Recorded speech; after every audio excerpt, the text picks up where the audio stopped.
오늘 함께 묵상할 성경 말씀은 여호수아 5장 1절에서 12절 말씀입니다. 여호수아 5장 1절에서 12절 말씀입니다. 오늘은 2절, 3절 말씀을 읽겠습니다. 그때 여호와께서 여호수아에게 이르시되 너는 부싯돌로 칼을 만들어 이스라엘 자손에게 다시 할례를 행하라 하시매 여호수아가 부싯돌로 칼을 만들어 할례산에서 이스라엘 자손들에게 할례를 행하니라. 아멘. 오늘 함께 묵상할 주제는 믿음으로 무장한 세대입니다. 여호수아 5장은 요단을 건넌 이스라엘 민족이 할례를 하는 장면인데요. 간단히 할례를 행했다라고 말할 수 없는 상황이라는 것을 오늘 묵상을 통해서 발견하시면 좋을 듯 합니다. 1절입니다. 요단 서쪽의 아모리 사람의 모든 왕들과 해변의 가나안 사람의 모든 왕들이 여호와께서 요단 물을 이스라엘 자손들 앞에서 말리시고 우리를 건너게 하셨음을 듣고 마음이 녹았고 이스라엘 자손들 때문에 정신을 잃었더라. 아멘. 앞선 3장과 4장은 여호수아의 하이라이트라고도 할 수 있는 요단강을 건너는 장면과 요단강 안과 밖에 12개의 돌을 취해 돌탑을 쌓아 표징을 만드는 장면이었습니다. 그리고 요단에서 제사장들이 올라섬으로써 멈췄던 강물은 다시 흐르게 됩니다. 이 사건을 들은 요단 서쪽의 아모리 모든 왕들, 또 가나안의 모든 왕들이 요단강 사건 때문에 마음이 녹았고 정신을 잃었다고 합니다. 여리고성 안에 라합이 했던 고백과 똑같은 문장인데요. 이스라엘 민족의 행진은 타 민족에게는 두려움이었고 당혹스러움이었습니다. 오늘은 그 반대 입장에서 살펴보려고 합니다. 지금 1절과 같은 상황은 이스라엘이 가나안으로 진군하기에 아주 좋은 기회입니다. 이미 전의를 상실한 자들과 전쟁을 하는 것은 당연하니까요. 하지만 하나님의 명령은 달랐습니다. 2절과 3절입니다. 그때 여호와께서 여호수아에게 이르시되 너는 부싯돌로 칼을 만들어 이스라엘 자손들에게 다시 할례를 행하라 하시매 여호수아가 부싯돌로 칼을 만들어 할례산에서 이스라엘 자손들에게 할례를 행하니라. 아멘. 하나님은 할례를 명령하셨습니다. 그리고 이스라엘은 할례를 행했습니다. 그리고 사실 이 행동은 어찌 보면 무모하고 위험을 초래하는 행동이었습니다. 볼까요? 우선 이스라엘은 요단강을 건넜습니다.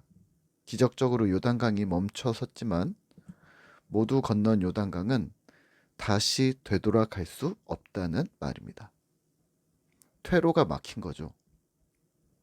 승리할 것을 기대하기도 했겠지만 여튼 배수진을 친 형국이 되어버렸습니다.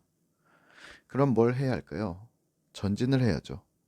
그런데 할례를 행합니다. 할례를 행하면 아무리 강한 남자라도 3일 이상 혹은 일주일은 회복의 시간이 필요합니다. 창세기 34장에서 야곱의 딸 디나를 육보인 히위 족속에게 혼인을 하려거든 할례를 행하라고 했고 실제 그 약속을 행해 고통 중에 있던 자들에게 시므온과 레위가 성에 침투하여 온 성을 피바다로 물들였던 비극적인 이야기를 아실 것입니다. 전투 불능 상태가 되는 것이죠. 퇴로가 막힌 상황에서 하나님은 할례를 명령하셨고 이스라엘 민족은 전투 불능 상태가 되었고 그곳에서 유월절을 보냅니다. 하지만 이 무모한 사건을 하나님은 수치를 벗었다라고 선언하십니다. 9절입니다. 여호와께서 여호수아에게 이르시되 내가 오늘 애굽의 수치를 너희에게서 떠나가게 하였다 하셨으므로 그곳 이름을 오늘까지 길갈이라 하느니라. 아멘. 오늘 여호수아 5장의 주제는 사실 거룩입니다. 거룩이 뭘까요? 구별됨입니다. 명확하게 다른 겁니다. 티가 나는 것이고 성질 자체가 다른 것, 구분이 명확한 것이 바로 구별됨, 거룩입니다. 무슨 말이냐면 이스라엘 민족은 하나님 편에서 이미 타민족과 구분된 민족이긴 했지만 하나님은 그들에게 명확한 구분점이 있기를 원하셨던 것이죠. 퇴로가 막힌 상황에서 할례를 행하고 유월절을 지켰다는 것은 바로 하나님의 명령에 순종하는가의 테스트였다고 볼 수 있고, 이를 기꺼이 수행한 이들의 태도에 대해 하나님은 신뢰를 쏟아 넣으셨던 것이죠. 광야에서 죽은 이들의 부모 세대는 하나님께 불순종했습니다. 자녀들에게 할례를 행하지도 않았고 못했습니다. 하지만 그들은 애굽에서 이미 할례를 받기도 했습니다. 하나님을 안다고 했고 몸에 증표를 지녔지만 불순종했습니다. 반면에 광야 세대인 이 젊은 세대들은 하나님을 신뢰했습니다. 그리고 그 신뢰, 믿음에 대한 징표로 할례를 받았습니다.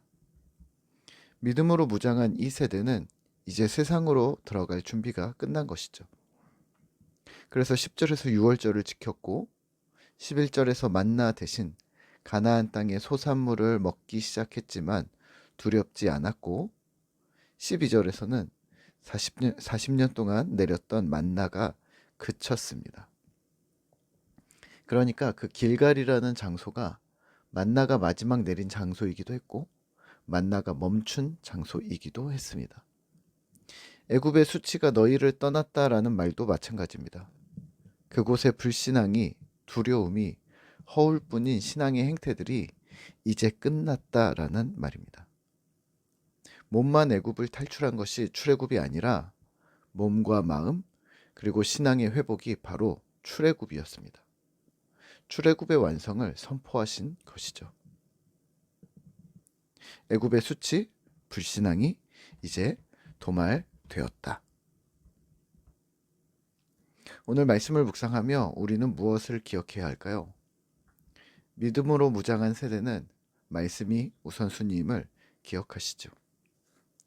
이스라엘 백성들은 하나님의 명령에 불평하지 않고 순종했습니다. 토를 달지 않았고 왜 그러냐고, 이제 와서 갑자기 왜 할례를 행하냐고, 그런 형식이 왜 중요하냐고 되묻지 않았습니다. 단지 순종했습니다. 하나님의 역사를 보았고 하나님의 일하심을 신뢰했고 그분의 명령에 기꺼이 순종했던 것이죠. 그리고 하나님의 의도를 깨달았습니다. 하나님을 우선순위에 두는 것이 세상으로 들어가는 신앙의 출발점임을 말이죠. 오늘 우리도 마찬가지입니다. 교회를 다니다 보면 세상으로의 부르심, 하나님이 주신 사명에 대한 이야기를 많이 듣습니다. 매우 중요한 미션입니다. 하지만 순서를 잘 기억하셔야 합니다. 하나님이 우리를 부르셨고 나는 하나님을 만났고 믿음으로 무장되어 다시 세상으로 파송된다는 사실을 기억하시죠. 자꾸만 이 순서가 헷갈리는 이유는 체계적인 신앙이 부족했기 때문인데요. 방금 들어왔는데 세상으로 나가라 합니다. 또 세상에 나갔더니 어떻게 할지 모르겠습니다.